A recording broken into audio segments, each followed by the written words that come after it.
de lo que decía Maxwell, ¿no? El cambio es inevitable y el crecimiento es opcional.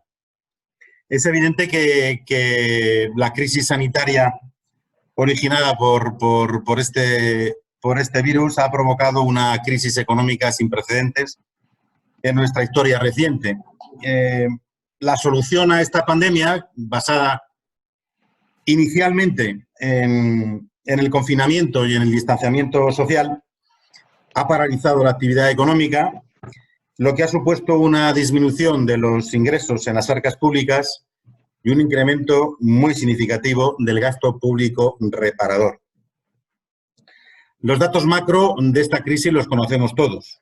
Todos coinciden, parece ser, en que nuestro PIB, nuestro Producto Interior Bruto, va a disminuir entre un 10 y un 15%, que nuestro déficit se va a incrementar en algo más de un 11-12%, y que, por lo tanto, nuestra maltrecha deuda pública pues, probablemente alcanzará 120 o el 130% de nuestro PIB en el año 2020. Y lo que en principio es más grave, y aquí nos trae, es que la afectación a nuestra débil demografía empresarial, la gente habla de tejido empresarial, yo me gusta decir gasa empresarial, por lo que luego vamos a ver, y creo que los dos primeros ponentes van a comentar algunos datos al respecto, uno con detalle, el otro en comparación con Europa. Pues esta afectación a nuestra débil demografía empresarial va a suponer probablemente la desaparición de un buen número, importante número de pequeñas y medianas empresas, la desaparición también de un importante número de autónomos y el incremento del desempleo pues, en el entorno del 1.200.000, 1.500.000 personas, ¿no?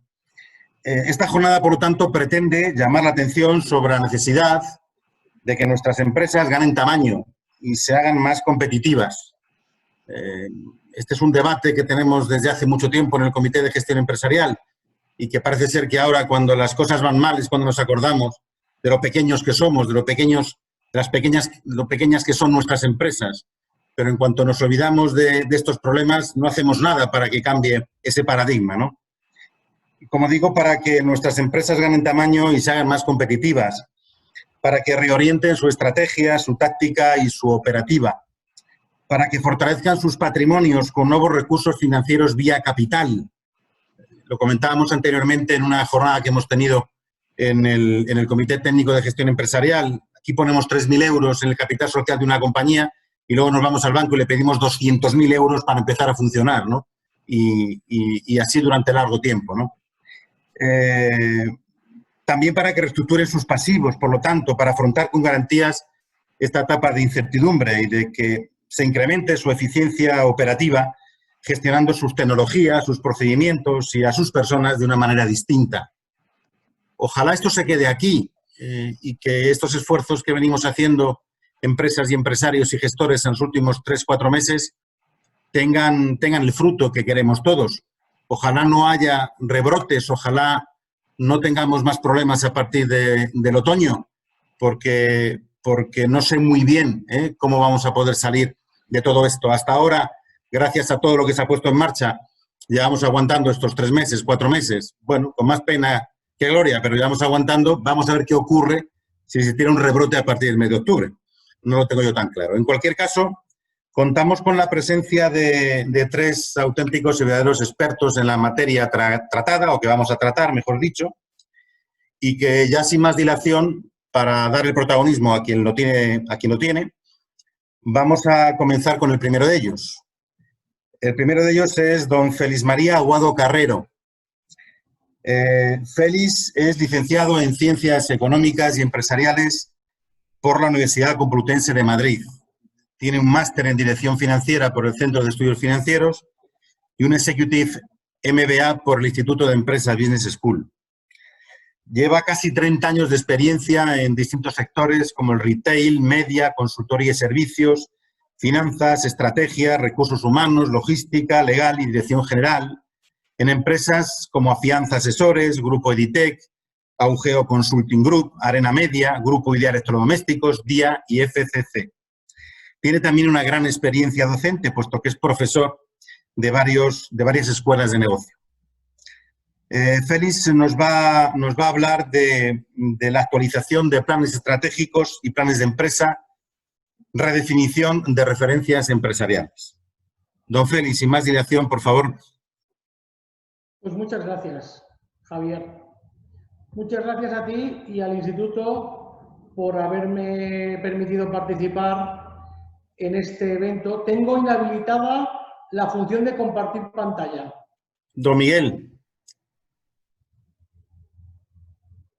Lo digo para que podáis ir viendo la presentación. Sí, habíamos quedado en habilitar lo de compartir pantalla para que pudiera... Ya la tengo. Vale, perfecto.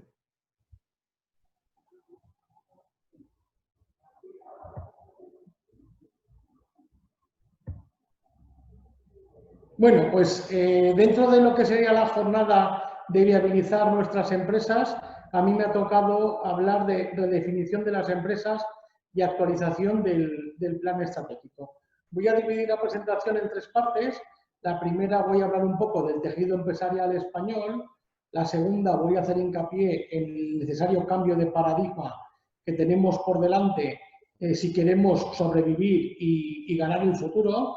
Y en la tercera parte voy a hacer hincapié en todo lo que es el mundo del capital riesgo y porque, bueno, digamos que soy experto en el área de Corporate Transaction Services, como bien sabe Javier, y creemos que es una herramienta muy interesante que puede ayudar pues, a incrementar el tamaño de las empresas y su profesionalización.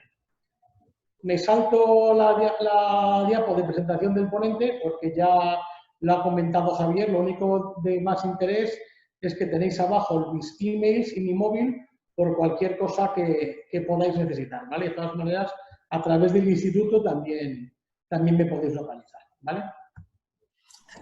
Bueno, vamos con la primera parte de la presentación, que sería hablar un poquito del tejido empresarial español. Entonces, la gran disyuntiva que tenemos en España es que este sería datos censales del INE del año 2019. Teníamos en aquel entonces, que ya tenemos como mínimo 200.000 empresas menos y menos que seremos, teníamos en aquel entonces 3.363.000 empresas, de las cuales sin asalariados eran un 56%, 1.882.000 empresas, es decir, prácticamente micropymes. Pero es que de 1 a 9 empleados había que sumar otro 1.330.000 empresas, con lo cual ya nos estamos yendo prácticamente pues a un 95-96% del tejido empresarial español entre 0 y 9 empleados. Lógicamente es una dimensión de empresa muy local y de empresa con graves dificultades para competir, pues como decía antes Javier, cuando vienen mal dadas, se llame la crisis del sistema financiero del 2008 o se llame la crisis sanitaria del COVID de 2020. Fijaros que prácticamente gran empresa pues, con más de 250 empleados es que es casi testimonial. Estamos hablando del 0,1% de las empresas españolas. Si hacemos otra segmentación donde dividimos por tamaño de facturación o dividimos por sectores, pues podemos ver que tenemos el 97% de las compañías por debajo de los 2 millones de euros de facturación. Y por encima de los 50 millones de euros, pues solo tenemos un 0,10% de empresas. Eso sí, la mayoría de las grandes empresas, como podemos ver, están en el tamaño más importante de facturación. Es decir, que lo de ser grande, lógicamente, incrementa la competitividad, incrementa la facturación, incrementa la productividad, incrementa la tecnología, la capacidad de captación de fondos, la capacidad de captar talento. Claramente hay una ventaja competitiva de ser grandes. Yo diría que de ser grandes y de ser rápidos. O sea, en el mundo actual hay que combinar el tamaño con la velocidad. Y si hacemos otra segmentación, tomando el mismo dato del INE, por sectores, pues vemos que tenemos un peso muy importante de lo que sería el sector construcción para lo que sería la media de nuestro entorno. La industria, por el contrario, pesa bastante menos que en los países de nuestro entorno, solo un 6%, mientras que los servicios pues son la inmensa mayoría de las compañías, un 82% prácticamente, de los cuales el 22% es comercio y el resto de servicios pesaría un 60%. Entonces tenemos un tejido empresarial muy orientado a servicios, que eso no está mal, pero seguramente con un peso excesivo del sector constructor y con un peso demasiado pequeño del sector industrial. Pero siempre moviéndonos en el segmento de autónomos y empleados y de pymes, sobre todo micropymes, que como he dicho al principio, pues pesan casi el 95% del tejido empresarial español en número de CIFs, de sociedades, justo anteriores a la crisis del COVID. Entiendo que a final de este año pues tendremos un dato seguramente a la baja de este censo. Entonces, la segunda parte de la presentación la quería versar en lo que es el cambio de paradigma empresarial. Estamos en una situación que, siendo una crisis sanitaria, ha devenido en un shock de oferta por la paralización del sistema productivo en casi todos los países durante 3 o 4 meses, pero a medio plazo se va a convertir en un shock de demanda, porque precisamente con la crisis de rentas que va a suponer pues, el incremento del desempleo, etcétera, etcétera, ¿no? Entonces, al final, la incertidumbre es peor para la economía que la certeza de la crisis. Entonces, ahora mismo estamos en el máximo nivel de incertidumbre y, como decía al principio del webinar Javier, y que no tengamos un rebrote serio y un nuevo confinamiento. Entonces, tenemos que reinvertirnos en todos nuestros mercados o incluso buscar nuevos negocios o mercados. A mí me gusta mucho hablar de la estrategia del océano azul, que consiste en reinventar el entorno competitivo, el marco de competencia. O sea, estamos acostumbrados a jugar siempre los mismos players en el mismo mercado con las mismas cartas. ¿Por qué no podemos pensar en un cambio de mercado, en un cambio de estrategia, en un cambio de paradigma? Acordaros, en España, por ejemplo, hace 20 años, todas las tiendas de microinformática pues eran cadenas especializadas, tipo Insystem, tipo VIP, tipo El Corte Inglés. Llegó MediaMarkt, desde el mundo del electrodoméstico, se cargó las cadenas de informática especializadas y ahora a nadie se le ocurre comprar informática doméstica en un sitio diferente que no sea una tienda de devices o de electrodomésticos o de electrónica de consumo en general. Pues multiplicaron el mercado por 2 y cambiaron el paradigma. A eso me refiero con la estrategia del océano azul. Y como ese caso podríamos comentar muchísimo más. Necesitamos mentes abiertas en nuestro análisis. Caerán competidores, aparecerán otros nuevos. Hay que hacer del reto una oportunidad. Habrá nuevas necesidades que debemos estar atentos para satisfacerlas y también nuevas obligaciones. Por ejemplo, desde el punto de vista sanitario, prácticamente no hay ninguna empresa, productiva o no, que no haya tenido que cambiar sus protocolos, su layout de la fábrica, de la oficina, simplemente por motivos sanitarios. Y para ser un player ganador necesitamos, lógicamente, tener un buen plan. El plan de negocio pues, se tiene que basar en los criterios tradicionales de análisis estratégico, pues el método Canvas, el análisis DAFO, las 5 fuerzas competitivas de Porter, etc. Entonces, tenemos que combinar recursos materiales, humanos y financieros, pero desde un presupuesto base cero, o sea, sin considerar en absoluto lo que se ha hecho hasta ahora, generar ese plan de negocio, hacer un análisis y feedback de los resultados y tener siempre un plan B para que, en el caso de que el análisis de visibilidad nos lleve fuera de unos límites que consideremos razonables para el cumplimiento de nuestro plan, pues tenemos que pasar a este nuevo plan. Lo tenemos que reinventar absolutamente todo. Tenemos que redefinir nuestros mercados, nuestros productos y servicios, la relación con los clientes, la comunicación con ellos, la relación con nuestros proveedores. Igual tenemos que dejar algunos proveedores y tenemos que homologar otros nuevos.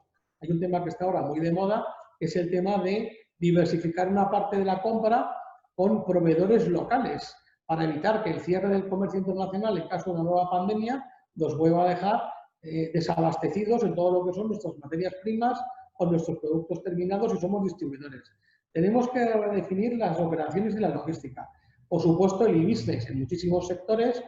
El tele-X se ha convertido en el paradigma. La teleenseñanza, la telemedicina, el comercio electrónico ha crecido en su cuota de mercado y yo creo que este cambio ha venido para quedarse. Tenemos que redefinir los sistemas de información.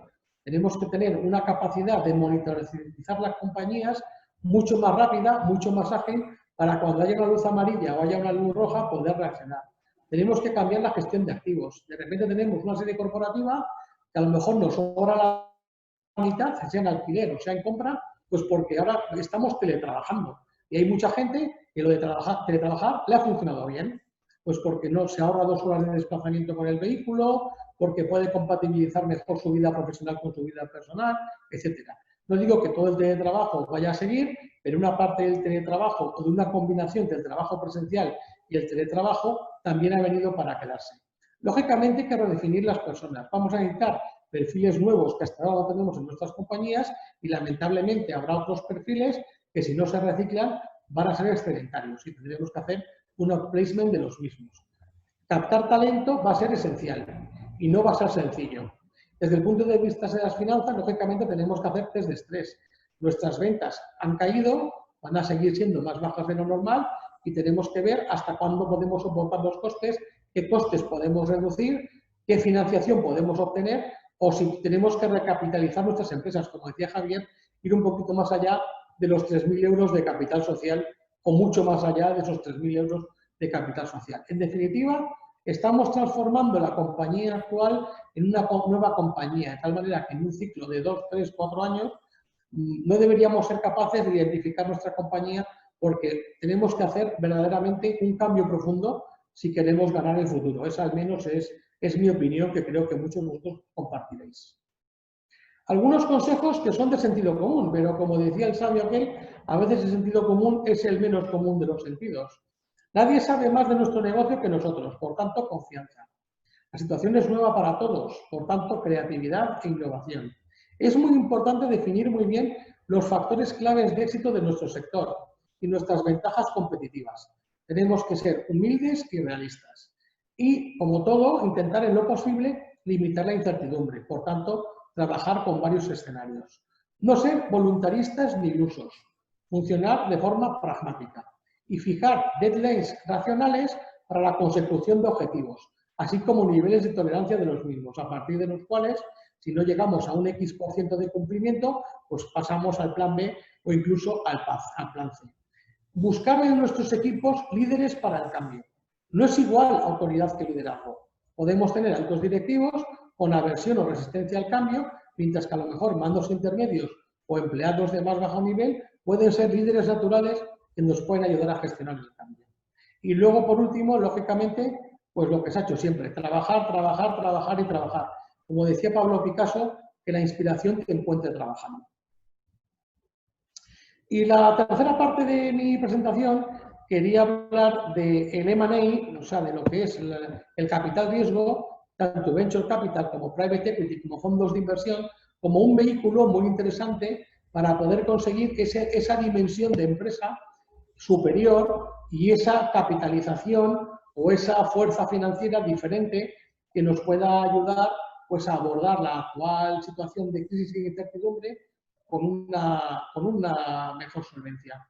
Entonces, lo más importante de esta crisis en relación con la del 2008 es que mientras la crisis del 2008 no era una crisis de liquidez, la actual crisis es una crisis sanitaria, con lo cual tenemos liquidez. Tenemos liquidez en el sistema bancario y tenemos liquidez en el capital riesgo. El capital riesgo ha levantado miles de millones de euros de capital y necesitan imperiosamente cerrar operaciones corporativas para cumplir objetivos ya en este año 2020. Se están jugando su fee de éxito y su management fee del ejercicio. Es necesario, como ya hemos comentado y insistirán los siguientes compañeros ponentes, en que nuestras empresas ganen tamaño para ser más competitivas y estar más protegidas y preparadas frente a contingencias como la actual, que además amenazan los expertos con que podría no ser la última. Precisamente uno de los problemas de la globalización es que se podrían extender ese tipo de pandemias de una forma, vamos a decir, mucho más frecuente que en periodos pasados. En España, el tejido empresarial, el 67% de las empresas españolas son familiares. Entonces, bien por sucesión de empresa o bien por desalineamiento de intereses entre los socios en la actual coyuntura de riesgo, se pueden crear crisis de gestión, porque esas distintas visiones pueden suponer un problema a la hora de para dónde orientamos la empresa. Muchas veces esto se soluciona con el capital riesgo, haciendo salir a la generación antigua de los socios o a los socios, vamos a decir, entre comillas, díscolos, que no están de acuerdo con la visión de la compañía de los gestores más importantes. Y eso se consigue con una venta total o parcial, o sea, una venta total de la empresa o una salida parcial de estos socios, vamos a decir, que piensan diferente. Otro motivo para el incremento del M&A, casi un 40% de los empresarios de España están en edad de jubilación, como hemos dicho antes. Entonces, están en la necesidad de monetizar su esfuerzo y abandonar posiciones societarias y dejar a una nueva generación, que no tienen por qué ser los hijos o los nietos, pueden ser gestores profesionales de la mano de estos fondos de capital riesgo, venture capital, private equity o fondos de inversión. Por otra parte, tenemos, como digo, una contundente inyección de liquidez por parte de los bancos centrales que va a reforzar las economías nacionales. Por tanto, las empresas sanas capturarán esa liquidez y la van a utilizar para crecer inorgánicamente a través de adquisiciones. O sea, no va a hacer falta que los fondos de capital riesgo pongan el 100% del dinero necesario en equity. Van a poder ser acompañados por deuda bancaria, de tal manera que la TIR de ellos como inversores les salga de una manera mucho más racional. Esto en la crisis de 2018 no sucedió así. También, al mismo tiempo, habrá empresas fuertes que sean capaces de capitalizar esa entrada de liquidez mediante adquisiciones corporativas y habrá otras que estén en situaciones de mucho riesgo de tesorería, en distrés y que además en algunos casos tengan difícil solución porque sean sectores realmente muy perjudicados desde el punto de vista estructural por la crisis del COVID. Pensemos en restauración, donde se habla de más de 60.000 bares cerrados en los próximos meses en nuestro país. Pensemos en hostelería, en turismo, donde estamos hablando de caídas de la actividad del 90% durante el confinamiento, en retail, en ocio, en energía. Entonces, en estas situaciones de compañías en dificultades, puede haber, entre comillas, oportunidades de compra, léase gangas. Por tanto, también es un motivo para el incremento del M&A en los próximos meses, en el curso septiembre-junio 2020-2021. Otro motivo más, las empresas medianas y grandes están revisando sus planes estratégicos, adaptándolos a la situación actual y a la que se deriva del próximo futuro. Entonces, es probable que de repente reorienten su actividad y haya unidades non-core de las que se quieran deshacer. Y al mismo tiempo también podría ser que adquieran competidores locales para disminuir sus costes de producción y de explotación. O también adquirir competidores internacionales. Todo puede darse. Pero puede haber movimiento de las unidades de negocio dentro de esa redefinición de planes estratégicos de las compañías medianas y grandes. Luego, por otra parte, hay sectores ganadores. Igual que hay sectores perdedores, pues tienes la educación online, la comunicación virtual, el comercio electrónico, la telemedicina, etcétera, que van a ser, sin duda, objeto de deseo de los fondos de inversión. Y se va a potenciar a través de la adquisición de empresas que los configuran. Hay que estar muy atentos porque van a aparecer startups en estos mundos y seguramente algunas de ellas pues serán nuestras empresas medianas y grandes del futuro próximo. Aunque es verdad que esta crisis ha dejado, y más que va a dejar, mella en los resultados y la rentabilidad de las empresas, tampoco es menos cierto que su carácter es totalmente ajeno a la economía y que tiene, lógicamente, una duración temporal. Todavía la desconocemos, no sabemos si la vacuna, el tratamiento estará para enero del año que viene, para marzo, para mayo, pero estamos hablando de una duración, en todo caso, de N meses. Eso, lógicamente, facilita la valoración normalizada de las compañías objeto de adquisición, lo que provoca una disposición positiva de las mismas a los procesos de compra-venta. Nos estamos encontrando, y Javier también eso dará fe de ello, de que en general las compañías no están valorando el ejercicio 2020 real. Están valorando un ejercicio 2020 extrapolado a 12 meses como si no hubiera existido la crisis del COVID o al menos el confinamiento. Bueno, pues sí que hay una caída de ventas por la coyuntura económica general, pero no un parón absoluto de ventas de 3 o 4 meses. Entonces, eso permite, digamos, una valoración, vamos a decir, más amable, que puede hacer más atractivo a los dueños o gestores de las compañías la entrada de fondos de capital riesgo en su accionariado. Y por último, las empresas bien gestionadas habrán realizado ajustes en sus estructuras de costes y habrán ganado eficiencia operativa. Lo que hemos dicho antes, hacer del reto oportunidad. Y eso, lógicamente, se traduce en una mayor atractividad a los fondos de capital riesgo. Los fondos de capital riesgo entre las compañías para permanecer 4, 5, 6, 7 años y quieren crear valor muy rápidamente. O sea, con una tensión de crecimiento muy importante y con una tensión de tesorería muy importante. Necesitamos empresas eficientes, necesitamos empresas ajustadas y necesitamos empresas bien gestionadas. Y ahí es donde van a entrar. Como conclusión, y más o menos creo que he cumplido el timing, una frase de Tom Peters que está muy de moda últimamente es aquella de acepta el cambio como un amigo y no te lo tomes demasiado en serio.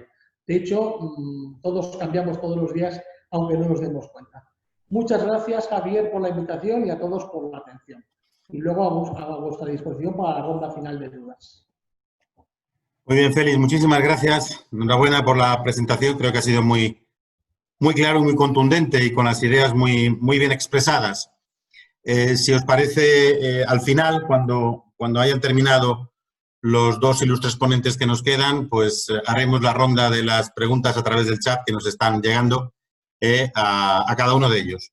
Por lo tanto, sin más dilación, voy a presentar al siguiente interviniente. Para mí es un placer hacerlo, porque además de ser profesor mío en el Instituto de Empresa y de Félix también, un par de años antes, es un buen amigo, al margen de ser un profesional como la copa de un pino. Carlos Tapia Moral es licenciado en Ciencias Económicas por la Universidad Complutense de Madrid, es MBA por el Instituto de Empresa Business School y es diplomado en Valoración de Empresas por la New York University y en Creación de Valor por la Amsterdam Finance Institute. Lleva más de 30 años de experiencia profesional como socio fundador y socio director de consultoras de Corporate Finance, Madrid Inversiones, Olsaga Recio Corporate Finance, Integra Estrategia Financiera, entre otras, desde donde ha realizado funciones de creación de estructuras financieras, consultoría de estrategia empresarial, asesoría de creación de valor y de estrategia y consultoría de procesos, entre otras actividades. Desde hace 20 años es profesor de finanzas en el Instituto de Empresa Business School y desde hace 7 años también es profesor de finanzas en la IE University. Es un reconocido experto en la optimización de los estados económicos y financieros de las empresas y en procesos de reestructuración de pasivo, tanto a nivel nacional como internacional. Carlos nos va a hablar de las alternativas de financiación empresarial. Don Carlos, cuando usted quiera. Muy bien, muchas gracias, Javier. Voy a compartir pantalla también con vosotros y te agradezco esta introducción. La verdad es que cuando uno se oye así de bien introducido, parece que es demasiado. No me gusta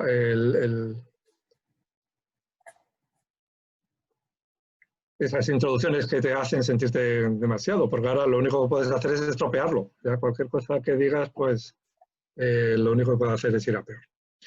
Bueno, en cualquier caso sí que he hecho muchas cosas en estos años y la verdad es que, bueno, pues tanto en el área docente, en el Instituto de Empresa, como en el área de consultoría, pues he hecho bastantes operaciones y tengo bastante experiencia en estos últimos 30 años, que también cuando lo dices, pues ya empieza a sonar a muchos.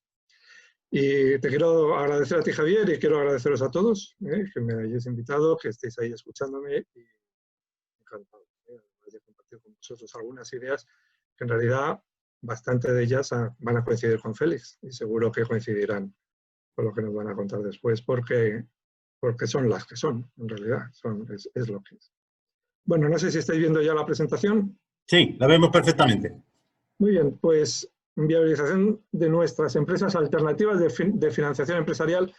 Esto es la verdad, es muy genérico, es muy amplio. Es decir, hacer una presentación en 20 minutos además, en el que se hable de financiación empresarial con todas las distintas pues, alternativas, distintos tipos de empresas, distintas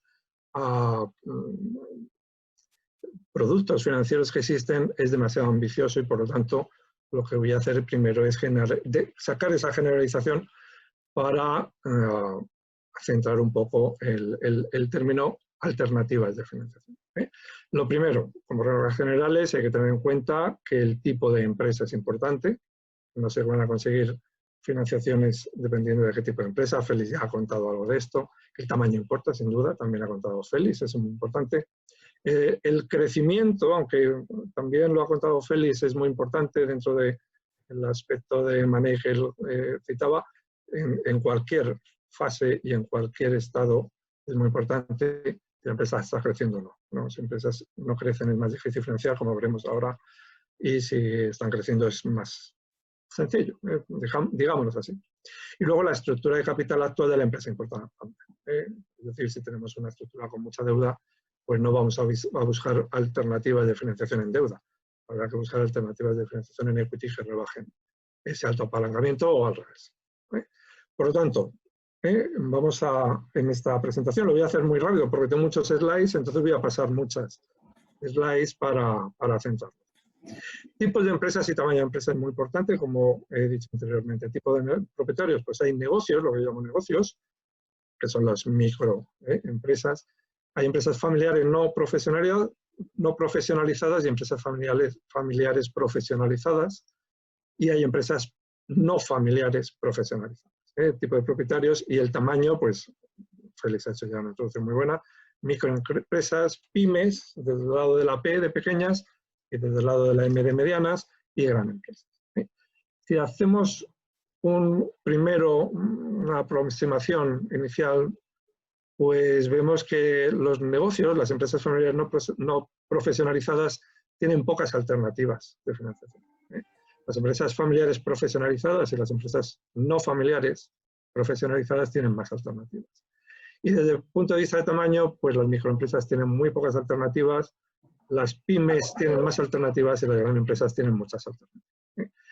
También es verdad que tanto las pequeñas empresas y las microempresas no tienen acceso al mercado de capitales, las empresas medianas y las grandes empresas sí que tienen acceso al mercado de capitales, que como veremos ahora, y además Félix ya también lo ha avanzado, es una clave fundamental en el desarrollo no solo de las empresas, sino del tejido o de esa gasa, como decías Javier, que me ha gustado, esa gasa empresarial. Si juntamos las dos, vemos que tradicionalmente en España las empresas no familiares no profesionalizadas y los negocios en los que son simplemente un autoempleo se coinciden con tamaño con las empresas pequeñas y microempresas que tienen pocas alternativas para su financiación y no tienen acceso al mercado de capitales. Y empresas familiares profesionalizadas, que en realidad son muy pocas, que han dado el salto a esa profesionalización, y las empresas profesionalizadas coinciden más, hay más volumen de estas en las medianas y en las grandes empresas, con más acceso a oportunidades alternativas de financiación, además de acceso a mercados de capitales. ¿Por qué es tan importante el acceso a mercados de capitales? Pues porque se financia uno mucho mejor en mercados de capitales, mucho mejor desde el punto de vista de las necesidades que cubres, desde el punto de vista de los volúmenes que consigues. Y además es muy importante para el tejido empresarial porque se desarrolla en pirámide, es decir, las empresas grandes van a tirar de las empresas pequeñas, que van a tirar de las microempresas y negocios familiares. Es decir, que haya una posición potente arriba hace que vayan demandándose productos y servicios hacia abajo y se va fortaleciendo el tejido empresarial. Lo vamos a ver ahora cuando nos comparemos con Alemania y con Inglaterra. Que tengo unas slides. Por lo tanto, este es el primer mapa, así muy rudimentario, de alternativas de financiación. Este es un estudio que es un poco antiguo ya, es del primer trimestre de 2012, pero que no ha variado mucho. En estas gráficas comparadas se ven qué porcentaje de la financiación empresarial se corresponde a financiación en mercados frente a financiación bancaria. España es la línea roja debajo del todo. Como veis, entonces, en 2012, aunque ya os digo que no ha cambiado gran cosa, financiaba en un 20% en mercados y un 80% en financiación bancaria. Si nos vamos arriba de todo, pues está Estados Unidos e Inglaterra, que tenían casi un 70, 65, 68% de la financiación empresarial en mercados. De todas las empresas, las micro, las pequeñas, las medianas y las grandes. Es decir, incluso hacia abajo hay mucha financiación en mercados. En España, la gran cantidad de pequeñas y medianas empresas hace que explique esto parcialmente. Bueno, pues yo estoy de acuerdo, esta es mi frase, estoy de acuerdo con mi frase, por supuesto, pero hay muchos más factores, desde el punto de vista económico, desde el punto de vista social, desde el punto de vista incluso religioso, ¿no? El norte protestante y el sur católico, con la tradición de no poder prestar, etcétera, y que luego se convierte en el nacimiento de la banca. Bueno, el caso es que la realidad es esta, tenemos muy poca financiación en mercados, que es una financiación mucho más adecuada y mucho más interesante. El tejido empresario español comparado con Alemania y Reino Unido es muy parecido a lo que nos acaba de contar Félix, por lo tanto voy a saltarlo de manera muy rápida. En Alemania el número de pymes, el número de microempresas siendo asalariados, lo mismo en Inglaterra, lo mismo en España. Esta es la información que nos ha contado antes Félix, lo que pasa es que yo la voy a comparar con Alemania e Inglaterra y también es verdad que es un poco antigua la información, pero a efectos de estructura tampoco ha cambiado. ¿Sí? Aquí parece que somos muy parecidos, el 89% en España, 83%, 81% en Inglaterra y en Alemania respectivamente son microempresas sin trabajadores o sin trabajadores, esto es microempresa. Y luego hay un 15, 14 o 9, que tampoco parece muy diferente, en lo que son pequeñas empresas, hasta 9 trabajadores. Y luego hay una cantidad, que es la amarilla pequeñita, de medias empresas y una cantidad muy pequeñita de grandes empresas. Parece, vuelvo a repetir, que es muy parecido, que la estructura es parecida a lo que hay en Alemania y en Inglaterra, pero cuantitativamente es muy importante la diferencia, y la diferencia está en lo que llaman los alemanes el Mittelstand, que es la franja alta de la empresa mediana, la franja baja de la empresa grande. Es decir, las que están entre, lo vamos a ver ahora, entre las 50 y sobre todo entre 100 y 250 trabajadores. Es el Mittelstand, que llaman los alemanes, que es esa empresa que no llega a ser grande y sin embargo que produce servicios o productos que utilizan las grandes. Y esa es la clave. En este gráfico vemos Alemania en azul oscuro, Inglaterra en azul claro y España en gris, que el total entre las medianas y las grandes en realidad es mucho superior en Alemania y en Reino Unido. También hay que tener en cuenta que en Alemania son el doble de población que en España y en Reino Unido son un 50% más de población. Pero aún así Reino Unido es el doble y y Alemania son casi 3 veces. Empresas medianas y largas y grandes, que aquí se ve el Mittelstand que os decía. Esta es la comparativa entre las empresas de 100 y 200 trabajadores, esta M es de men, no es de millions, y luego está 250 a 500 trabajadores. La clave está en estos dos grupos, que en España, como veis, hay muy poquitos. Muy poquitos, el Mittelstand, las empresas medianas entre 100 y 250 trabajadores, pues hay 4 veces más en Alemania y casi 6 veces más, o 7 veces más en Reino Unido que en España. Y hay muy poquitas de estos dos grupos, 1000 en España, frente a las 7.700 de Inglaterra, 4.100 de Alemania.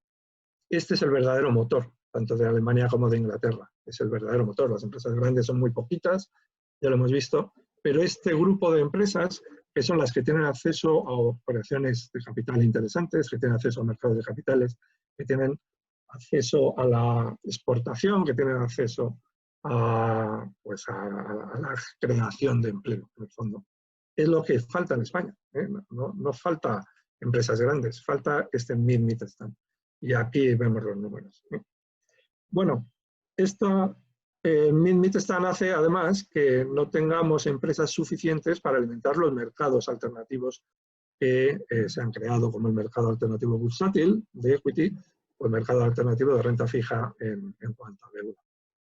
Aquí hay una comparativa entre lo que hacen los mercados alternativos. El mercado alternativo bursátil, el EIM de Londres, el MAF de España, todos estos lo que hacen es buscar financiación de equity para empresas que no son las grandes. Es decir, rebajan los requisitos de acceso, rebajan los requisitos de reporting, rebajan los requisitos de información y, por lo tanto, dan facilidad al acceso de capitales a empresas más pequeñas.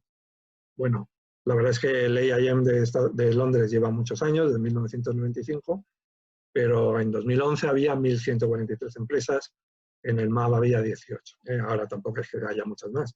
Y el volumen de fondos que ha levantado en el EIM son 63.000 millones de euros frente a los 92.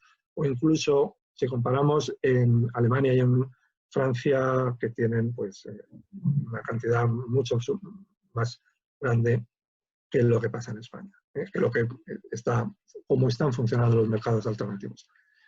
Y lo mismo aquí se ve la cantidad de dinero que han levantado en Reino Unido, las líneas de Reino Unido son muy altas frente al resto de mercados. Bueno, la conclusión final de esto es que no hay que crear mercados. Los mercados no nos sirven de nada si no tenemos empresas, si no hay productos que poner en las estanterías, si no tenemos empresas atractivas con los que llenarnos. Esta es un poco también la tesis que ha defendido Félix, es decir, necesitamos volumen de empresas, necesitamos empresas que, tal y como yo os propongo, están entre los 100 y los 250 millones, perdón, empleados, 100 o 250 empleados, que son, además, coinciden con que son empresas de más de 50 millones de facturación y que son además las que tiran del empleo, las que tiran de la exportación, las que tiran del pago de impuestos, en el fondo, es también algo que es muy importante para la economía del país. Bueno, hemos dicho el tamaño importa, el tipo de empresa importa y el crecimiento importa. El crecimiento es muy importante. No es lo mismo financiar una empresa que está en la fase de introducción, que está en la fase de crecimiento inicial o en la fase de crecimiento ya acercándose a la madurez, o que está en la madurez o que ha entrado de nuevo a través de todos estos cambios que nos proponía Félix y que son necesarios de nuevo en la fase de crecimiento. Es muy distinto porque, por ejemplo, en operaciones de private equity, operaciones, como nos ha contado Félix, pues pueden entrar en operaciones que están en crecimiento o empresas que están en grado de madurez, pero que han conseguido un volumen muy grande. Es decir, si eres una empresa que no ha conseguido mucho volumen de facturación, número de empleados y estás en fase de madurez, pues lo tienes muy crudo. Es muy difícil encontrar financiación para las empresas. Si eres una empresa que todavía eres pequeña, pero estás creciendo muy rápido y estás muy adaptada a lo que está pasando, Félix también, pues hay más alternativas. Es más fácil encontrar private equities o venture capitals o financiación en mercados o financiación en otros productos que veremos ahora que están interesados en este tipo de empresas. Si eres una empresa que está en fase de introducción, pues es muy difícil siempre es muy difícil financiar empresas que están en early stage y por lo tanto pues tampoco hay muchas alternativas, ya lo veremos también. Muy bien, esta es un poco técnica este slide, son productos de deuda, tanto en cuanto al grado de apalancamiento como al grado de rentabilidad o coste que tienen los productos, desde la deuda en bonos o las deudas en productos de mezzanine o productos de high yield o productos de preferred equity o preferred equity con un target de IRR. Es decir, cuanto más nos acercamos al equity, que es la parte de atrás, más caro nos sale, pero lo que sí que es verdad es que hay que considerarlo como financiación. El equity, coincido plenamente con Félix, es financiación, no es cesión de la propiedad. La cesión de la propiedad es cuando tú vendes tu participación y no quieres volver. Utilizar un private equity que te va a financiar una fase de crecimiento, no va a querer salir, vas a poder recomprar si quieres, pues es una opción muy interesante. Además de las pocas que hay. Y desde el punto de vista también del ciclo de vida, aquí vemos que, bueno, en el early stage hay, ya sabéis, pues una serie de productos que va desde familia y amigos, que son los business angels, que son las incubadores, que hay venture capital de early stage, pero la parte importante, que es la segunda, que es el expansion phase, que es cuando las empresas están en crecimiento, esa fase que yo os contaba, que es donde podemos contar ya con equity, que podemos encontrar ya con productos que vienen financiados de la mano de fondos de mezzanine, fondos de financiación intermedia. Normalmente vienen de la mano de un private equity. En Europa es muy difícil encontrar financiación de crecimiento a través de productos de mezzanine. En Estados Unidos sí que es más fácil. Pero encontrar un private equity que te dé de la mano financiación en mezzanine es más fácil. Es más fácil, por decirlo así, hay más recursos cuando la empresa está en crecimiento. Las otras no nos vamos a centrar en ellas. Lo único que quería decir es que tenemos que tener un tamaño, porque si no, si estamos en madurez es muy difícil, o tenemos que tener crecimiento, porque si no es muy difícil. Si no tenemos crecimiento y no tenemos tamaño, pues es muy complicado financiar. Bueno, ¿qué alternativas, qué productos financieros tienen las grandes empresas? Pues todos. Ahora que aquí podemos, porque las grandes empresas tienen acceso al mercado de equity y tienen acceso al mercado de deuda. Por lo tanto, pueden emitir prácticamente lo que quieran, ¿eh? Lo único es que tienen que adaptar a su rating, es decir, no puedes emitir un bono si no estás pagando el tipo de interés adecuado porque no lo vas a vender. O si el mercado está preveyendo una cotización de tu acción, pues no puedes intentar emitir nuevas acciones con un precio que no va a aceptar el mercado. Pero una vez que te ajustas al precio, es relativamente sencillo para una gran empresa encontrar la financiación. Quizá el problema está aquí, ¿no? En qué productos financieros tenemos para las pymes, dónde podemos buscar. Y esto quizá también es algo que en esta charla yo no sabía cómo enfocarlo. Si lo que me pedíais era alternativas de financiación para financiar bien la empresa o dónde están esas alternativas, ¿no? Es decir, dónde hay dinero para conseguir financiación.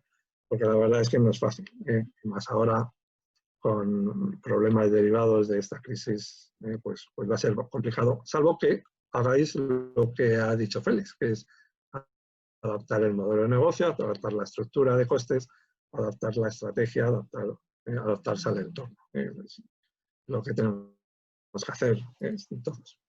Bueno, ¿qué alternativas de financiación? Pues la tradicional, que es la preferida por todas las empresas, que es la autofinanciación.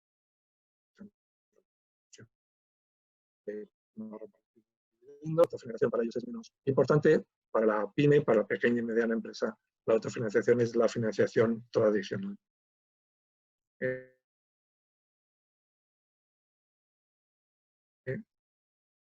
Es financiar crecimiento, para financiar familia, para financiar, depende de las necesidades.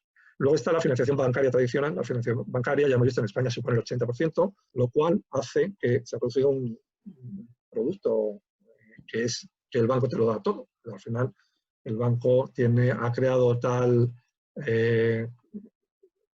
hipertrofia de los productos que ofrecen que al final encuentras cualquier cosa que necesites en algún producto que te ofrece el banco. La financiación bancaria tradicional, tanto en préstamo a largo plazo, préstamo hipotecario, pólizas de crédito, leasing, renting, leasing operativos, factoring, confirming, el anticipo de facturas, el descuento comercial. Hay muchísimos productos que nos ofrecen los bancos. Y tradicionalmente es como se financia la empresa española. Sobre todo ya hemos visto que como no tenemos tamaño, pues donde tenemos que acudir es al banco, a la financiación bancaria tradicional.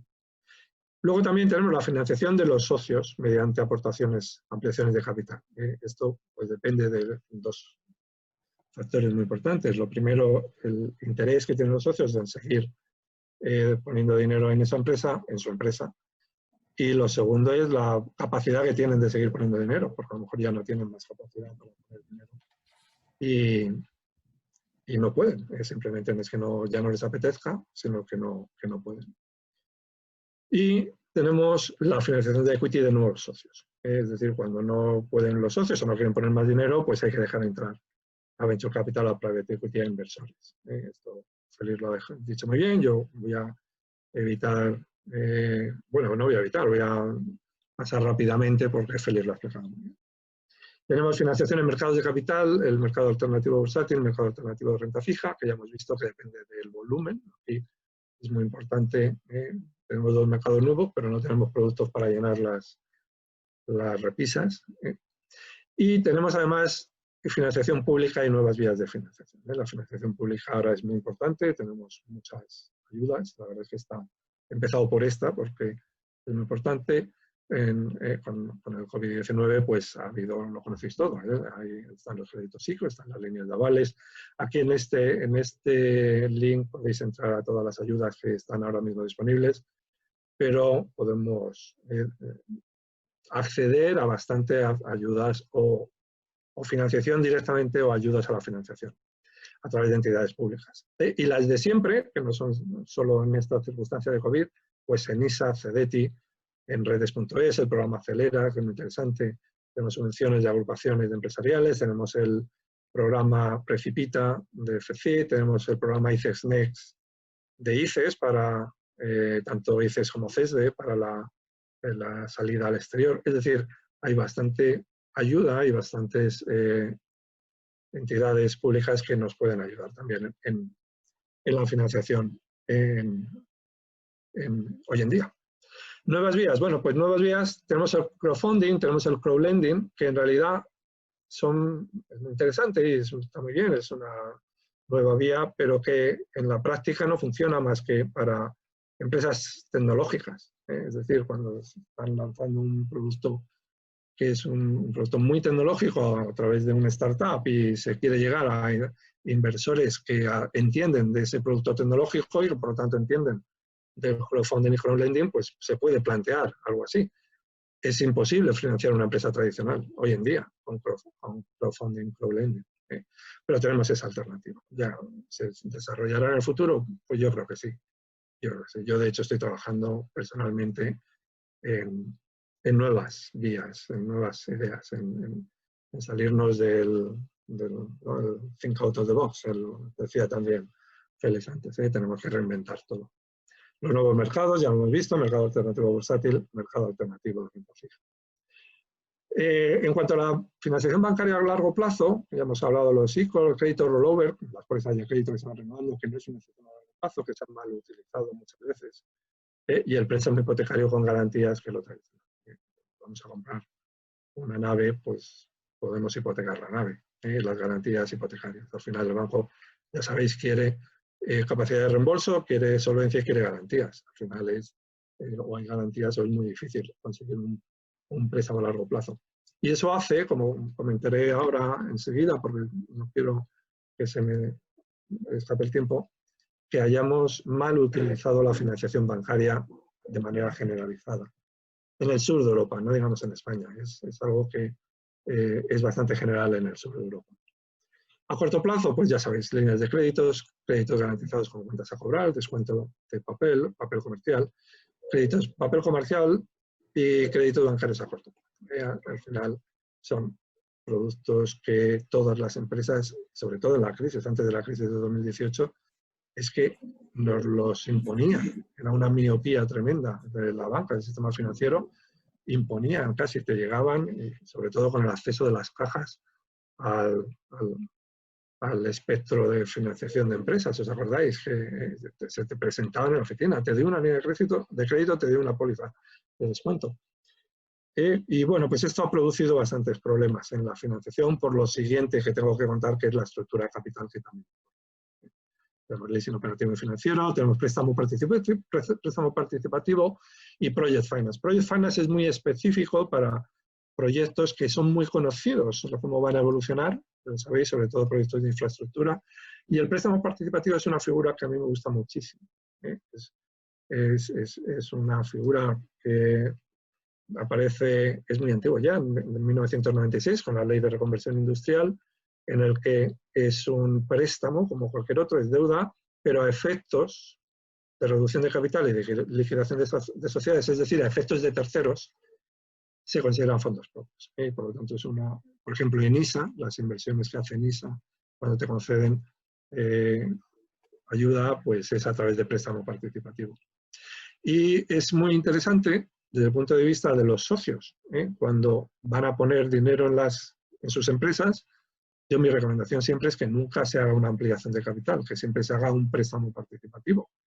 La vía de préstamo participativo tiene una reducción fiscal en el pago de intereses, porque son fiscalmente deducibles y por lo tanto se genera más cash flow, que si se ha hecho la aportación en equity.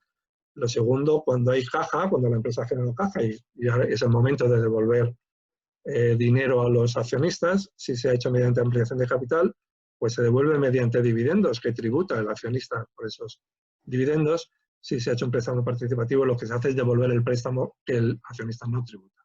Por lo tanto, tiene un atractivo fiscal muy grande para los accionistas. El préstamo participativo se llama participativo porque además tiene un interés, puede haber un interés fijo, pequeñito, para respetar el espíritu, pero tiene una parte importante del interés que se paga, está ligado a la evolución de la compañía. Por lo tanto, si la empresa se ha evolucionado, ha crecido el EBITDA, ha crecido cualquier indicador que se fije, pues el accionista va a recibir más intereses. Y además, desde el punto de vista fiscal, es muy atractivo. Préstamo participativo es muy interesante. Capital riesgo, estos son unos slides de Javier, de Rodas, muy interesantes, pero lo ha contado Félix. Yo creo que lo voy a dejar aquí porque es básicamente lo que él nos ha contado. Y por último, yo creo que voy en tiempo. Javier, me quedan 4 minutos. Sí, 4 minutos. Pues para decirlo muy rápido, la estructura de capital es muy importante. La estructura de capital, la voy a poner aquí. La estructura de capital lo que nos dice es que el working capital, el fondo de maniobra, las necesidades operativas de fondos, se financian a largo plazo. Se financian con equity, básicamente. Se financian con equity. En el sur de Europa se financian con deuda a corto plazo, lo cual es un error tremendo. Las necesidades operativas de fondos, como no hay tiempo, no puedo tampoco entrar en mucho detalle. Hay de 2 tipos, que son las estacionales y las estructurales. Las estructurales no dependen de la estacionalidad, las estacionales sí. Bueno, pues las estructurales se tienen que financiar con fondos permanentes, con fondo de maniobra, con working capital. Y normalmente es muy difícil encontrar financiación bancaria para financiar estas necesidades operativas de fondos y se tienen que financiar con equity. Se deben financiar con equity, la palabra es se deben. ¿Qué es lo que pasa? Pues que no se financian con equity porque, como habéis dicho muy bien, Javier, tanto tú como Félix, no hay inversión casi en equity. El porcentaje de fondos propios es muy pequeño en las empresas españolas. Entre las del sur de Europa, en las españolas pasa eso. Bueno, ¿qué pasa cuando se está financiando con pasivos a corto plazo? Pues que llega un día en el que el banco no renueva. Si el banco no renueva y para ti es una necesidad estructural, es decir, que está ahí y no va a cambiar, pues no tienes otra manera de solucionarlo que es entrando en un proceso de reestructuración de pasivo. La reestructuración de pasivo es muy sencilla, coger toda la financiación a corto plazo y convertirla a largo plazo. Bueno, pues para eso hazlo desde el principio. Si es lo que tenías que haber hecho, hazlo desde el principio. Financia a largo plazo, financia con fondos permanentes tus necesidades operativas de fondos, tu working capital. Bueno, no se hace en España por muchos motivos, no hay tiempo para entrar en ellos y se debería hacer. Y por lo tanto, como la estructura de capital es importante, bueno, aquí si alguno quiere los slides, pues hay bastante información. Aquí he puesto un poquito lo que ha contado también Félix, es que hay oportunidades de crecimiento vía compras, hay empresas que están en una posición financiera sana que van a comprar, hay empresas que están en posición financiera perjudicada y van a vender. Pero lo importante es que es un momento muy adecuado para reestructurar el pasivo. Tanto si tienes una posición sana desde el punto de vista de liquidez, es el momento de adecuar los plazos de los vencimientos de tus productos financieros, como si estás en un problema de liquidez grande en el que no tienes más remedio que adecuar tus plazos de tus productos financieros. Es decir, convertir el corto plazo en largo plazo porque no estás generando caja ahora mismo para pagarlo a corto plazo. Por lo tanto, desde el punto de vista de la estructura de capital es muy importante también ver si estoy financiando con mucha financiación ajena y además una parte importante de esa financiación ajena es a corto plazo, pues lo que deberías estar pensando es cómo cambiar esa financiación. Deberías financiarte con más equity que con menos deuda. Muy bien, yo aquí ya lo dejo. Javier, he cumplido el tiempo. Perfectamente, como un reloj suizo. Bueno, y cualquier cosa, como decía Félix, estoy a vuestra disposición para contestar si hay dudas al final. Muchísimas gracias, Carlos. Muy, muy interesante, como no podía ser de otra manera. También se han recibido bastantes cuestiones que intentaremos, una vez que termine nuestro ilustre tercer ponente, en comentar. Damos paso, por lo tanto, a don Luis Ángel Méndez López. Luis es doctor en Derecho y licenciado en Derecho y Ciencias Políticas. Ha sido técnico del Departamento de Relaciones Laborales de la COE durante mucho tiempo y actualmente es el director de Asuntos Laborales de la Confederación Empresarial de Madrid, CEIM-COE, donde ha vivido y vive muchas de las cosas que nos va a contar desde hace mucho tiempo. Es también profesor colaborador de ICADE desde hace 17 años y nos va a iluminar sobre lo que hemos denominado el nuevo orden laboral. Estas nuevas condiciones laborales que parece ser que se imponen o que se nos están imponiendo y lo que eso significa. Dejémosle que él, como experto, nos lo cuente todo. Don Luis, adelante, por favor. Bueno, muchas gracias, Javier, y muchas gracias al Comité de Gestión Empresarial por la invitación. Voy a ver si soy capaz también de compartir pantalla. Vamos a ver. Sí, no sé si se ve. Fenomenal. Vale. Pues muy bien. Bueno, la verdad es que ciertamente esta horrible pandemia pues nos ha cambiado el modo de trabajar a un porcentaje relevante de personas y no a todos, ¿no? Como se dice, pero sí hay muchos sectores en los que pueden teletrabajar y ha supuesto una aceleración importante. Querría hoy explicar un poco cómo está la situación normativa y cómo además prevé el Gobierno nacional regular de alguna manera el teletrabajo y en qué marco estamos y cuál es la posición empresarial a este respecto, ¿no?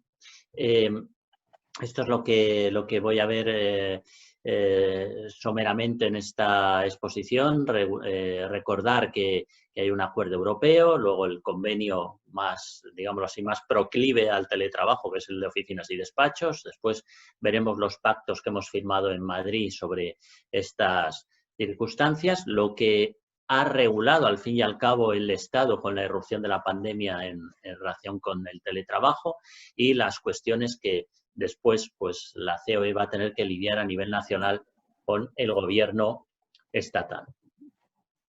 Es muy interesante saber que el teletrabajo es una de las cuestiones que no está regulada por una directiva ni por una norma impuesta desde Europa, sino al contrario. En 2002 la Unión Europea iba a regular el teletrabajo, pero allí tienen un procedimiento de diálogo social muy interesante que consiste en preguntar primero a los representantes empresariales y sindicales si ellos consideran que un acuerdo de negociación colectiva, al fin y al cabo europeo, podría regular mejor que una norma este asunto. Y así fue. En 2002 la Comisión Europea aparcó, dejó su proyecto de directiva porque existió un acuerdo entre la patronal europea y los sindicatos europeos para determinar cuáles son las condiciones que debería estar en cualquier acuerdo de teletrabajo.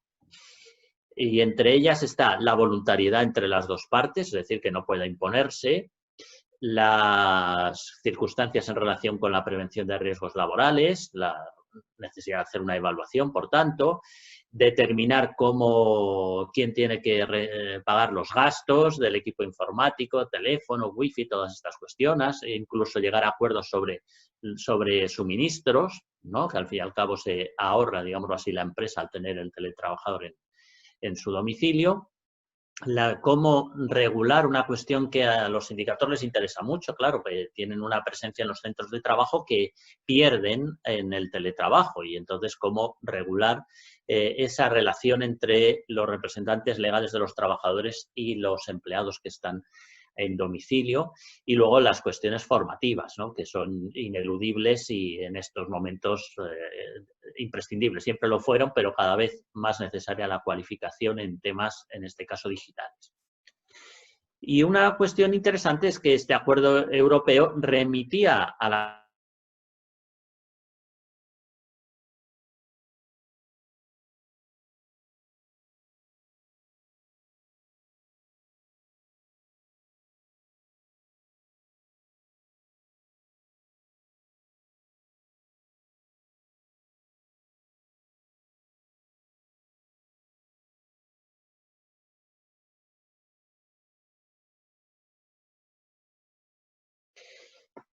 Fíjense en la fecha en la que firmamos con Más Familia un acuerdo de impulso de teletrabajo, es marzo de 2020, un mes que nunca olvidaremos, pues poquito antes de que todo explosionara, el 2 de marzo estábamos firmando un acuerdo para impulsar el teletrabajo en relación con nuestra política de responsabilidad social para abordar la conciliación y apostar por el teletrabajo en las empresas madrileñas. Después, tenemos que tener en cuenta que el Estatuto de los Trabajadores sí que regula someramente el teletrabajo, diciendo que tiene que ser un acuerdo escrito y que tiene que existir una retribución homogénea conforme a su grupo profesional, sus funciones, que sea libremente elegido por el trabajador, informar de la posibilidad de volver a puestos presenciales inmediatamente, en fin, cuestiones mínimas, ¿no? Cuestiones mínimas. Ahora, el Gobierno, el 6 de junio, es decir, hace unos 2 semanas, ha publicado en el trámite de audiencia pública su idea de regular normativamente el teletrabajo en el Estatuto de los Trabajadores de una manera mucho más intensa. Quiere regular de manera más intensa el teletrabajo y el trabajo en plataformas. Las dos cosas han salido el 6 de junio en el portal de audiencia pública para que podamos emitir nuestra opinión. Fíjense que son dos cuestiones completamente diferentes a nivel incluso de conflicto, ¿no? Porque mientras el trabajo en plataformas más o menos tiene un empate a 23, creo que está ahora mismo el marcador entre sentencias a favor y en contra de las empresas de plataformas. En unos declaran que es trabajo mercantil, en otros que es trabajo por cuenta ajena. Es decir, que la conflictividad es máxima. La conflictividad es máxima y es muy dudoso todo ese régimen que está a medio camino entre trabajo autónomo y trabajo por cuenta ajena. En el tema del teletrabajo no ha existido ningún conflicto. No ha existido ningún conflicto.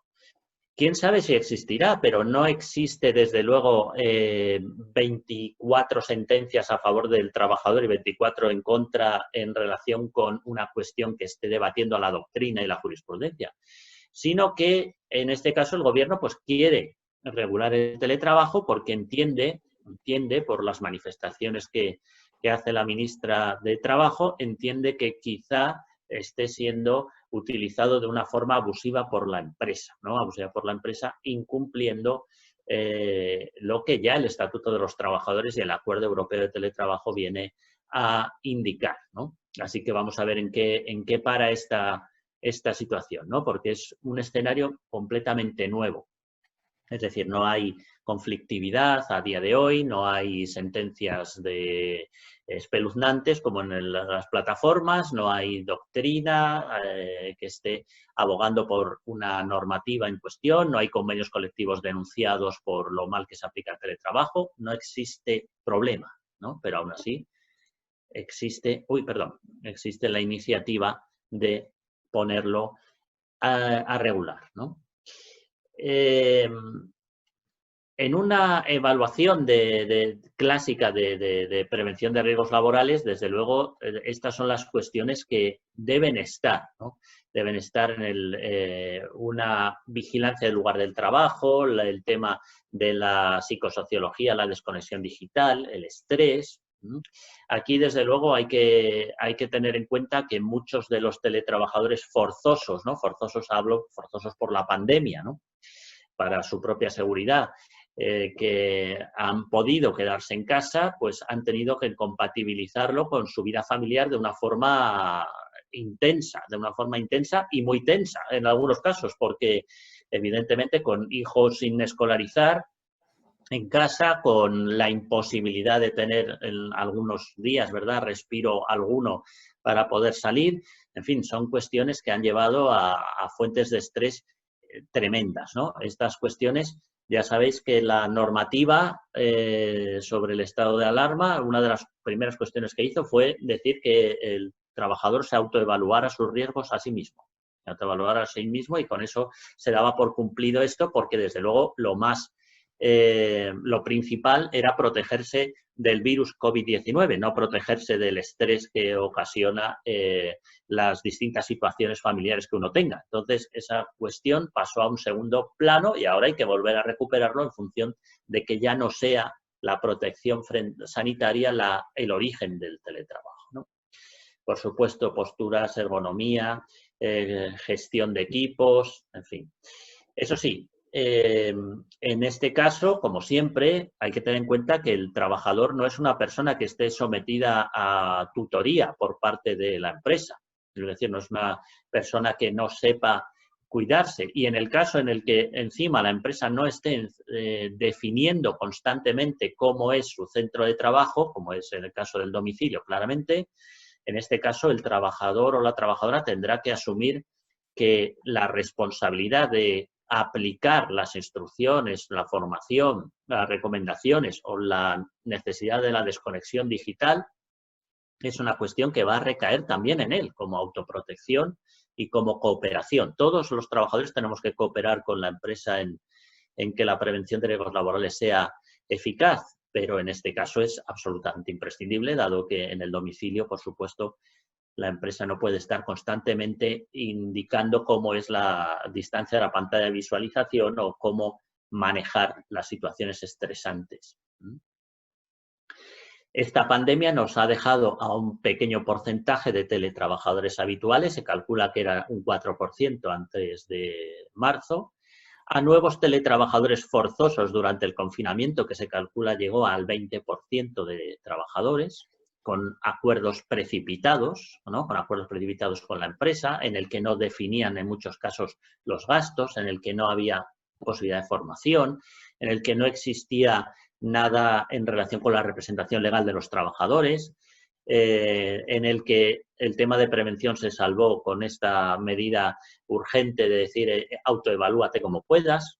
En fin, esa situación entiendo que después de pasado el estado de alarma ha decaído. Ya no existen teletrabajadores o no deberían existir teletrabajadores forzosos. Y ahora tendremos que ir a teletrabajadores que vuelven a necesitar un acuerdo con las características que hemos visto del acuerdo europeo o del Estatuto de los Trabajadores, ¿de acuerdo? Para poder ya configurar un escenario post-COVID, digámoslo así, ¿no? Bueno, este es el Real Decreto Ley de marzo, ¿verdad?, en el que vino a decir que se establecía por decreto ley, por tanto, el teletrabajo cuando fuera posible, que era la actividad, la manera de prestar la actividad preferente, y aún lo fue hasta el día de ayer, siempre que fuera técnica y razonablemente posible. Y después venía el tema de la autoevaluación realizada voluntariamente por la propia persona trabajadora. Este es un escenario que está vigente en teoría hasta 2 meses después de finalizado el estado de alarma, pero sí que es cierto que finalizado el estado de alarma hay que empezar a acordar de forma razonable y con las especificidades que vimos antes con los trabajadores cómo configurar ese escenario más estable de teletrabajo, si es que así se desea por las dos partes, que después de las distintas experiencias familiares que cada uno ha tenido, todos conocemos teletrabajadores que están deseando volver a la actividad presencial. Con lo cual, es interesante ver, ahora paso a las cuestiones sociológicas, es interesante ver cómo el teletrabajo, que era la panacea de la conciliación y del bienestar, y del ahorro de costes y de movilidad y de ciudades saludables, etcétera, etcétera, ha pasado a ser una protección frente a un virus, curiosamente. Es una manera de ver el teletrabajo muy diferente, ¿no? También tenemos que tener presente que el teletrabajo ha segmentado claramente los puestos de trabajo. Mientras algunos estábamos en casa teletrabajando, otros estaban proporcionando una prestación laboral altísimamente arriesgada, ¿no? Bueno, no vamos a hablar, por supuesto, de las personas que trabajaban en el sector de la medicina, en el sector sociosanitario, ¿no?, sino también de las personas que trabajan en el sector de alimentación, en el sector de la logística, personas para las que el teletrabajo es ciencia ficción. Y entonces el teletrabajo otorgó una diferencia, una ventaja, ¿no?, a las personas que tienen cierta cualificación sobre las que tienen que realizar trabajos físicos, que es una cuestión que hay que ponderar también a efectos sociológicos de cómo esta pandemia ha diferenciado, ha segmentado el mercado de trabajo de esta forma tan evidente. También es verdad que hay teletrabajadores que han estado comodísimos y que aspiran a estar en teletrabajo mucho más tiempo, y hay teletrabajadores, como digo, que por las cuestiones de ergonómicas, de estructura familiar, de cuestiones de vulnerabilidad social en el propio domicilio, están deseando volver a un centro de trabajo donde se cumplan todas las especificidades de un trabajo más cómodo.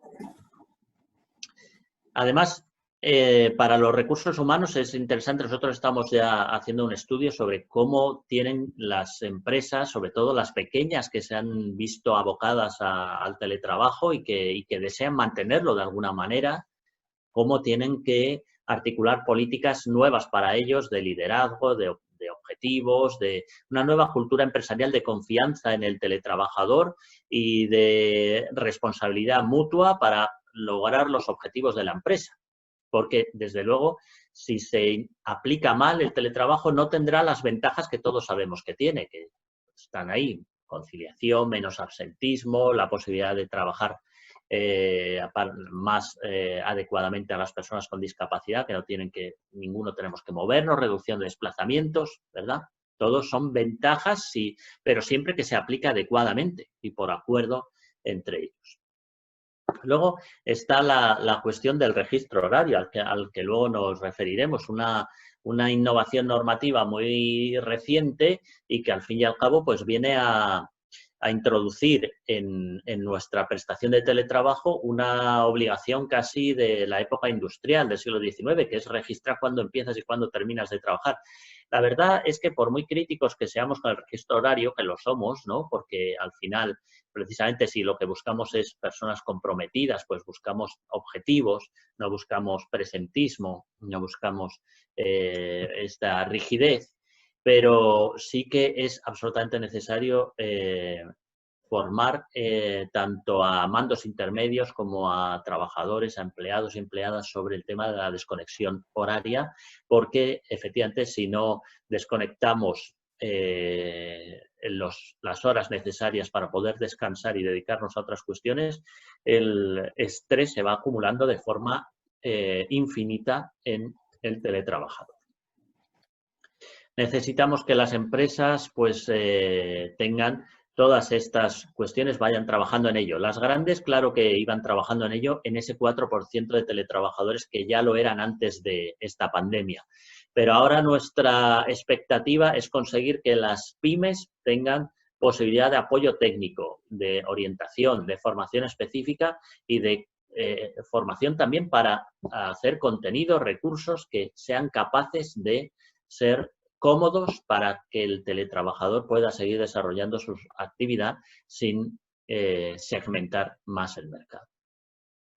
La COE hace un mes firmó un acuerdo con varias empresas que se titula Una forma de trabajar, teletrabajo e innovación, y ahí vienen un poco los 12 compromisos que todas esas empresas van a intentar acometer en los próximos meses. Como veis, apostar por la tecnología y apostar por el teletrabajo, fomentar la desconexión digital, bueno, todas estas cuestiones que hemos estado viendo aquí y que son necesarias para que todo fluya de manera correcta, porque si el teletrabajo, repito, se implanta de forma no acordada o de forma segmentada, de forma inadecuada, sin formación, acabará siendo un fracaso. Y es una pena porque las ventajas que tiene son muy importantes. Por ejemplo, esta ONG con la que firmamos el acuerdo en marzo, Más Familia, nos decía que una de las cuestiones que más valora la Administración Pública del teletrabajo es la disminución de los desplazamientos. Obviamente, en una ciudad como Madrid, el hecho de que el 20% de los trabajadores no vayan a su centro de trabajo es esencial para el tráfico, es totalmente esencial. No hay otra medida tan eficaz como esa. Pueden inventar muchas cosas, pero el hecho de que el 20% de las personas no se desplacen a su centro de trabajo es absolutamente inaudito y a efectos de calidad del aire no tiene nada que ver. Eso es lo que más llama la atención, curiosamente, de la administración pública a la hora de hablar de teletrabajo. Y ahora, ¿dónde quedan aquellos desafíos que había hace 3 meses? Porque antes había también otras cosas. Por ejemplo, el tema de lo esencial antes del COVID era ¿qué pasa con las relaciones laborales en las plataformas? Bueno, pues eso ya he dicho, que el 6 de junio también el Gobierno ha planteado que va a intentar regularlo dentro del diálogo social y si no, pues en 1 o 2 meses hará uno de sus famosos decretos leyes, ¿no? También, ¿qué pasa con la protección social evitando el fraude? Porque también era un tema importante. En nuestro país existía dificultades de financiación de la seguridad social y a la vez existía una economía sumergida pues relevante, ¿no? ¿Qué se va a hacer sobre eso? Porque eso era lo que preocupaba antes del COVID, ¿no? Antes de marzo. ¿Qué se va a hacer para seguir fomentando la formación dual en las empresas, en las pymes? ¿Qué se va a hacer para que la gente tenga un apoyo a la carrera profesional en los convenios colectivos? ¿Qué se va a hacer precisamente con la negociación colectiva? Después de que se hayan publicado en menos de 4 meses 20 decretos leyes. ¿Dónde queda la negociación colectiva en todo esto, ¿no? Son cuestiones que antes eran las que la doctrina estaba pensando en ellas y ahora han quedado algunas de ellas bastante olvidadas. Por ejemplo, una de las cuestiones interesantes era el registro de jornada. Cuando se aplican normas alejadas del diálogo social, como fue la implantación del registro de jornada, nosotros hicimos una primera encuesta en el primer trimestre de cómo había sido la aplicación forzosa del registro de jornada y nos dicen, bueno, el 49% de las empresas nos dijo que les había costado dinero. Eso en un país que tiene una de las tasas de paro más altas de Europa, pues ya vemos que de momento son normas que ya introducen más costes que van a lastrar el empleo. El 60% tuvieron que negociar otras herramientas de flexibilidad porque muchos de los trabajadores se vieron obligados a registrar cuando no lo hacían precisamente por flexibilidad. Y ya el 74% controlaba rigurosamente las horas extraordinarias, con lo cual a la hora de hacer normas como la que pretenden hacer sobre el teletrabajo, queremos que no introduzca costes ni para el trabajador ni para la empresa, que no merme la flexibilidad y que no introduzca regulación donde ya los convenios colectivos lo pueden estar haciendo y lo llevan haciendo desde 2002. Bueno, muchas gracias a todos, en especial a Javier, por supuesto. Un abrazo. Don Luis, pues muchísimas gracias por esa iluminación. La verdad es que está surgiendo un montón de preguntas al respecto. Debe ser uno de los, no, debe ser, no, es uno de los temas estrella, ¿no?, en todas las jornadas virtuales que desde el Instituto de la Ingeniería de España, de una forma u otra, estamos organizando, ¿no? Bien, son las 7:25, el compromiso era 7:30, nos quedan 5 minutos. Yo, si os parece, voy a resumir las preguntas que han llegado y me da tiempo para hacer una que son varias al mismo tiempo, pero que dejemos que es una para cada uno de los ponentes, ¿no? Para Félix, por ejemplo, ¿por qué esta demografía en España, ¿no? En algunos debates que hemos tenido dentro del Instituto de Ingeniería de España, algún comité como nuestro, Comité de Gestión Empresarial, hemos visto que el límite en España de requisitos legales, reglamentarios y normativos que influyen negativamente en que haya empresas más grandes es que hay muchas leyes, hay muchos reglamentos, muchas normas que hablan de a partir de 50 trabajadores tiene usted obligaciones en materia de igualdad, en materia de discapacidad, en materia de canal de denuncias, tiene usted comités de empresa, tiene usted representación sindical y siempre hemos pensado que ese límite de 50 trabajadores era el que las empresas de alguna manera obviaban pues para no introducirse en ese conjunto de obligaciones legales, reglamentarias y normativos.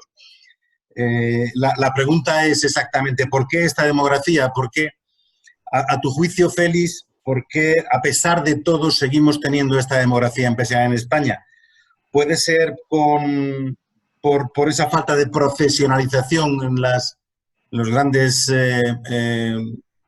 clasificaciones, la gran clasificación que ha hecho Carlos de manera brillante? ¿Puede ser por la falta de cultura gerencial? ¿Por qué, según tu opinión, seguimos teniendo esta demografía empresarial? Es un mix de varias causas, ¿no? Yo creo que, por un lado, en primer lugar, la falta de capitalización de las empresas, O sea, hay mucho empresario hecho a sí mismo que constituye un negocio, como decía Carlos, la definición de negocio me ha encantado, ¿no? La micropyme con autoempleo llamada negocio, ¿no? Pues con 3.000 euros de capital, con la cifra mínima de capital. En segundo lugar, la falta de gestión, la falta de cultura gerencial empresarial en general. Ese también es otro tema. En tercer lugar, yo creo que también la falta de visión de largo plazo por parte de los empresarios. O sea, lamentablemente, hay muchos empresarios que cuando empiezan a ganar dinero, en lugar de modernizar la empresa e invertir en activos o en sistemas de información o recapitalizarla, pues se compran el coche deportivo o el yate. Eso está pasando lamentablemente, ¿no? En cuarto lugar, yo creo que hay muchas restricciones normativas de todo tipo, ¿no? Laborales, administrativas, etcétera. Y luego también hay un problema muy importante en el tema de la falta de unidad de mercado. O sea, al final nuestras compañías están compitiendo en 17 mercados, porque cada comunidad autónoma saca una normativa diferente y a veces dices, oye, mira, yo estoy en la Comunidad Valenciana, resulta que ahora para irme a Cataluña tengo que hacer no sé qué en materia medioambiental, no sé qué en materia de la sede social, no sé qué en materia de formación de empleados, papá. Dice, pues mira, casi que me quedo en lo que conozco, ¿no? Entonces yo creo que es un mix de muchos motivos y luego después también que quizás falta un poco de profesionalización en la sucesión empresarial también. O sea, hay mucha empresa familiar que, como se suele decir, el abuelo la creó, el padre la desarrolló y los nietos se la cargaron. Y entonces falta muchas veces ese CEO intermedio profesional entre una generación y otra, que en otros países pues, es más habitual, ¿no? Y luego también hay un problema con el tema del acceso a las fuentes de financiación. En otros países, los grandes grupos empresariales son los dueños de los bancos.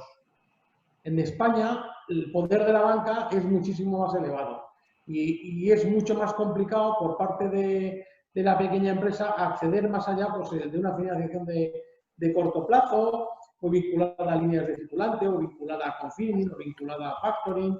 Es muy complicado, ¿no? Entonces, bueno, yo creo que también falta luego todo lo que es la cultura del corporate. O sea, los mercados alternativos financieros en España y en Italia no han funcionado, como ha comentado Carlos anteriormente. El mundo del capital riesgo todavía está muy por desarrollar en comparación con otros mercados. No digamos nada el tema del capital riesgo para startups, que prácticamente en España es inexistente si lo comparamos con mercados anglosajones. Entonces, son todo un montón de factores negativos que los metes en la coctelera y te da como resultado pues, un tejido empresarial de pymes y micropymes, que es lo que tenemos. Muy bien, gracias, Félix. Para don Carlos, has explicado muy bien que en España y en los países del sur de Europa el 80% de nuestra financiación es financiación bancaria, en contra de lo que ocurre en otros lugares más al norte de nuestro paralelo. Carlos, ¿qué culpa tienen los bancos de que esto sea así? Es que los bancos están ahí dando financiación y, es decir, ¿el culpable es el banco que la da o es la empresa que no cambia para poder acceder a mercados? Pero fíjate lo que decía Félix, perdona que te interrumpa. En otros países los dueños, la propiedad de los bancos, pues está en manos de empresas que conocen perfectamente. Aquí cotizan en bolsa, hay 4, 5 millones, 6 millones de accionistas y están condenados a dar dividendos porque si no, evidentemente, su capitalización bursátil disminuye, ¿no? Pero cuando el 80% de la financiación para las empresas es bancaria, es porque los bancos han impedido que se desarrollen otros medios de financiación. Yo no lo creo, ¿eh? Yo creo que es un proceso que va paso a paso, no aparece la situación actual hoy, sino que es un proceso histórico y es un proceso que va evolucionando desde hace mucho tiempo. Vuelvo a decir, el norte protestante y el sur católico, pues desde hace muchos siglos evoluciona como ha evolucionado, y en el norte, pues la ética protestante, ya se ha citado a Weber al principio, y pues hace que se desarrolle esa ética por el trabajo, la ética por el trabajo a largo plazo, financiando con otros tipos de acceso a ese otro tipo de financiación, hace que acaben teniendo la figura que tienen hoy. Nosotros, pues, con otra evolución y otra secuencia histórica, pues tenemos la que tenemos. Es decir, el banco yo creo que son muy buenos. Todo el mundo, hay una generalización de pensar que son muy malos. Yo tengo casa gracias a los bancos y tengo empresa gracias a los bancos y tengo seguros en base al sistema financiero, no solo bancos, y tengo pensiones porque el sistema financiero. Es decir, el sistema financiero es algo muy bueno. Si no hay otra manera de financiarse, pues los bancos están ahí y se hipertrofian. Es una situación natural, no es que ellos lo hagan con maldad, ¿no? Con alevosía y nocturnidad. Es que es lo que es, y eso ha desarrollado y ha hipertrofiado al sistema financiero en el sur de Europa. Entonces, no... Muchas gracias. Gracias, Carlos. Y finalmente, Luis,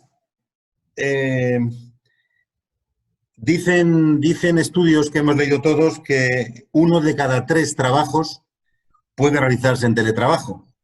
En concreto, en algunos sectores, como por ejemplo el sanitario, hemos leído recientemente un estudio que decía que el 80% de las consultas médicas no tienen por qué ser presenciales, se pueden hacer perfectamente a través de una videollamada, ¿no? El teletrabajo, tal y como lo has contado, que de forma muy precisa y además, bueno, con las incertidumbres que supone cómo se va a regular, que yo estoy aterrado con esa regulación. ¿El teletrabajo ha llegado para quedarse, Luis? No se te oye. Dale al audio. Ahora sí, creo que estaba silenciado, sí, perdón. Pues sí, el teletrabajo sin lugar a dudas ha llegado para quedarse porque como dije antes, las ventajas son importantísimas. Antes solo se veían dos, como digo, se veía el tema de la conciliación y el tema del medio ambiente por los ayuntamientos, etcétera. Ahora se ven muchas más ventajas, el tema de la conciliación, el medio ambiente y luego la capacidad de trabajar por objetivos, la capacidad de organizar tu gestión, la capacidad de adaptarse a una situación sanitaria que puede volver a descontrolarse en cualquier momento, como se ha dicho aquí, no ya solo por este virus, sino por otro que venga, con lo cual siempre tener esta posibilidad de adaptación. Por ejemplo, los equipos informáticos que se compraron a toda prisa en marzo, esos no van a desaparecer. Esos van a seguir funcionando y van a posibilitarlo así. Yo creo que todos conocemos empresas que ya su plantilla podría estar incorporada al 100% y que, sin embargo, pues se va dilatando a turnos, también con base en esta pandemia para evitar pues contactos más frecuentes, en fin.